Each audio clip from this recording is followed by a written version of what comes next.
The IRS attacks the New York Mets owner and the impact on all investment funds. Hey everyone, Adam Bergman here, tax attorney and founder of IRA Financial. Welcome to another episode of Adam Talks. Got a juicy one for you. We got a billionaire, Steve Cohen, who owns the New York Mets, even though having a really difficult 2023 season. Well, he's looking to potentially pay $10 million more in tax on about $344 million of earnings from 2015 and 2016. Now, why am I reporting on such a case?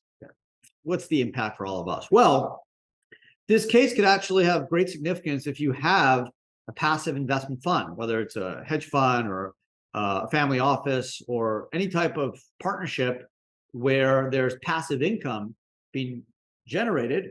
The IRS, really since the last 2018 or so, have become super aggressive going after these types of limited partnerships and trying to make the argument that the income is subject to self-employment tax.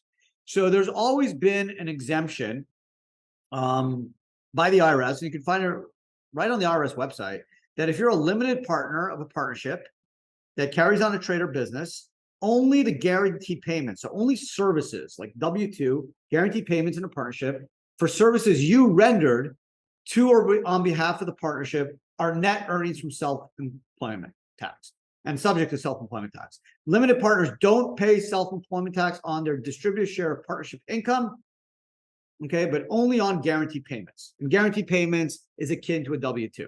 Okay, so this is an exemption that a lot of hedge funds, investment funds use to say, okay, if I get allocated capital gains, dividends, interest, whatever type of income, even though the enterprise may be a business, I'll pay income tax on it, no problem.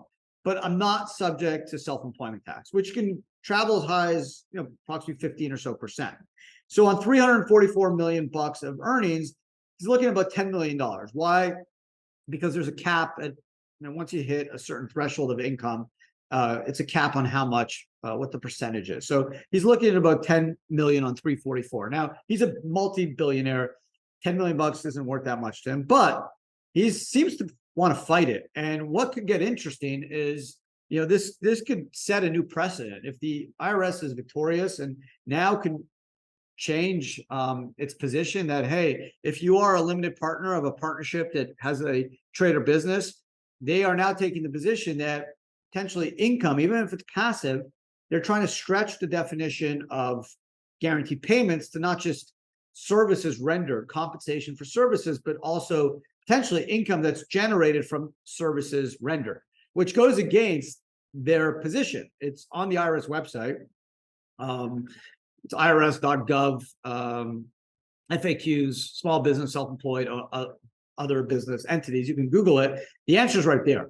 So we'll see what they're trying to do. But it's an interesting case. So I'll give you a little bit of background on it. But that's the crux of it, is that in the past, the idea is that, hey, if you're an investment partnership generating income, even though it's from a hedge fund business, as long as it's not a guaranteed payment, meaning a W-2, you don't have to pay self-employment tax, which again is about 15%, which is real money.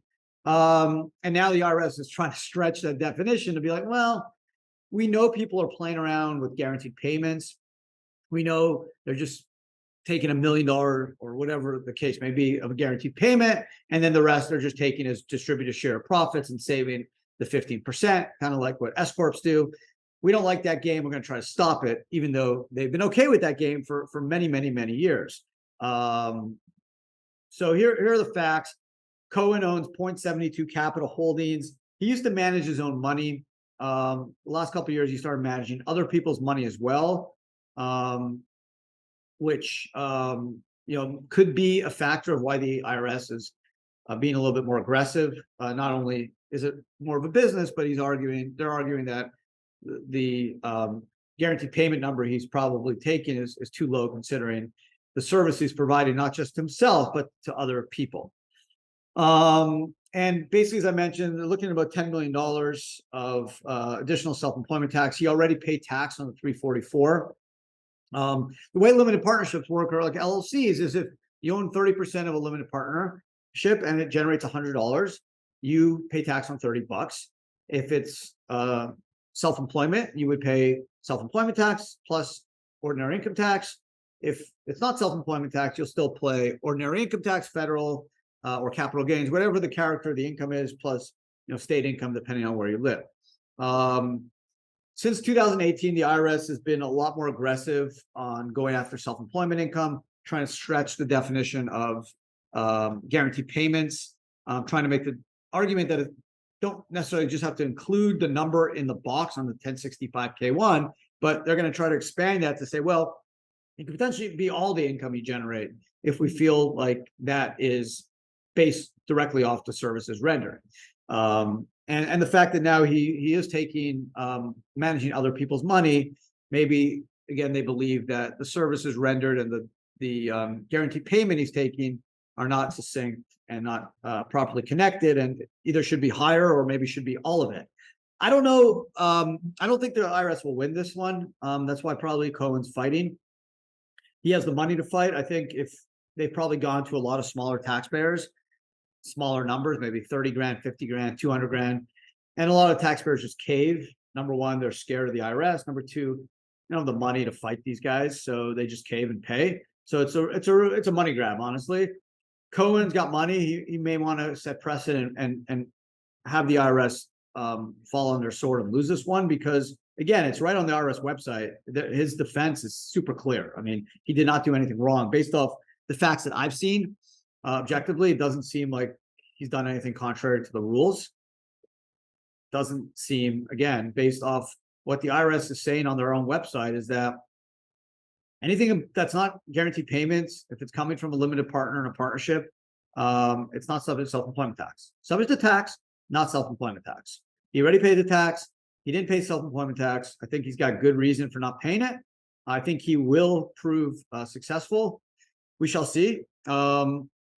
Obviously, investment fund associations and managed fund association, family offices, they're paying very close attention in this case. This is very, very significant for them, because if he does lose, now the IRS has precedent. They can start going after people to say, hey, you manage people's money.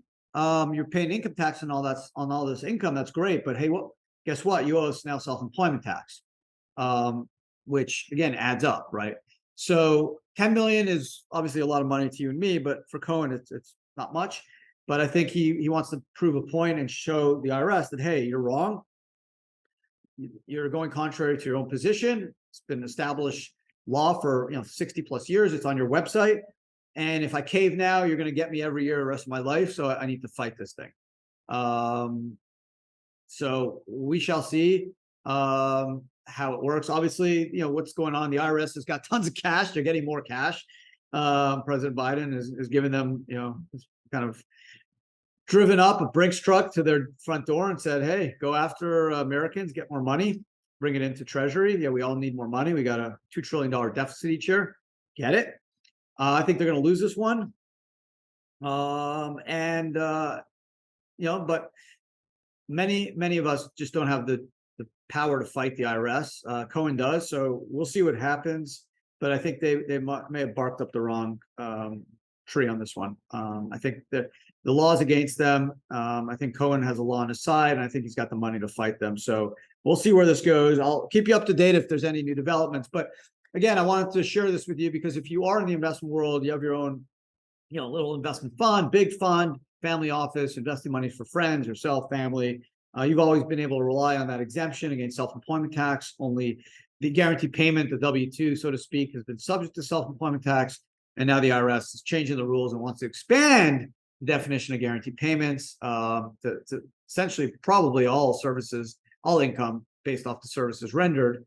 I think they'll lose this one, but you never know if you litigate, right? You never know what happens. So we'll kind of see how it plays out. But hope you guys enjoyed it. I think it's interesting. Not that it's New York Mets and billionaires and IRS. That's always a little juicy, but it's interesting matter. And again, I think it shows where the IRS is going. They're getting more aggressive. They got more money. And I'm not sure that's a good thing for you and me, but that's my job to kind of keep you up to date, let you know what's going on. I thought this was pretty interesting and cool. So hopefully you guys enjoyed it and picked up a few things. That's it for today. Have an amazing rest of your day. Thanks for listening. If you're watching on YouTube, appreciate. Don't forget to subscribe. This is a podcast that drops generally Wednesdays and Thursdays. We're done 400 plus of these, so doing these for 5-6 years weekly. I love it. I hope you guys enjoy it, and thanks for all your support. Have an amazing day, and I'll see everyone again next week. Ciao.